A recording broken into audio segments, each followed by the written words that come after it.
Vetëm disa orë para mbledhjes së analistë të qeverisë të thirrur nga kryeministri Edi Rama, drejtues politik të PS në Qarqe, ministra dhe përfaqësues të lartë socialist patën një takim në Selin Roz. Mbledhja u drejtuar nga sekretari i përgjithshëm i Partisë Socialiste Blendi Klosi dhe sipas burimeve u diskutua organizimi i partisë e përgjegjësitë e secilit drejtues. Në takim ishin të pranishëm njëherësh edhe kryetari i Parlamentit Niko Peleshi, kreu i grupit Taulan Balla, sekretari organizativ Damian Gjiknuri, kryebashkiaku Benet Beci, si edhe emra si Mirela Kumbaro, Adea Pirdeni, Ervin Demo, Ogerta Manastriliu dhe Bledi Çuçi. Vetë krye socialisti Edi Rama nuk ishte i pranishëm në këtë mbledhje. Ky i fundit mbledh këtë të premte në një takim të parë analizues Këshillin e Ministrave. Takimi në fjalë mbahet në Pallatin e Brigadave duke nisur nga ora 10 e mëngjesit, teksa në qendër të diskutimeve do të jetë puna e bërë nga secili dikaster, përmbushje e objektivave të ndërmarra, si dhe rishikimi i tyre për vitin 2026. Takimi në fjalë do të zgjasë vetëm një ditë, ndërsa do të vendosen piketat për secilin dikaster dhe drejtuesit e tyre, teksa ky vit është një ndër më të rëndësishmit për sa i përket ecurisë së integrimit evropian. Nisja e mbylljes së kapitujve për të përfunduar brenda vitit që vjen është qëllimi primar i qeverisë Rama 4, e për këtë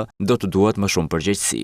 Nga ana tjetër, socialistët do të mbledhin grupin parlamentar më 16 janar, mbledhje e cila vjen në prag të nisjes së sesionit të ri të parashikuar për datën 19 janar. Në këtë mbledhje, ndër të tjera pritet të diskutohet edhe qëndrimi që socialistët do të mbajnë ndaj kërkesës së SPAK për heqjen e imunitetit të zëvendës kryeministres Belinda Balluku. Vetë kryeministri është shprehur se nuk do të ketë shqyrtim të asnjë kërkese pa shqyrtimin e vendimit të mëparshëm për pezullim nga detyra e ministres dhe zëvendës kryeministres. Gjykata kushtetuese do të shqyrtojë këtë çështje më 22 janar.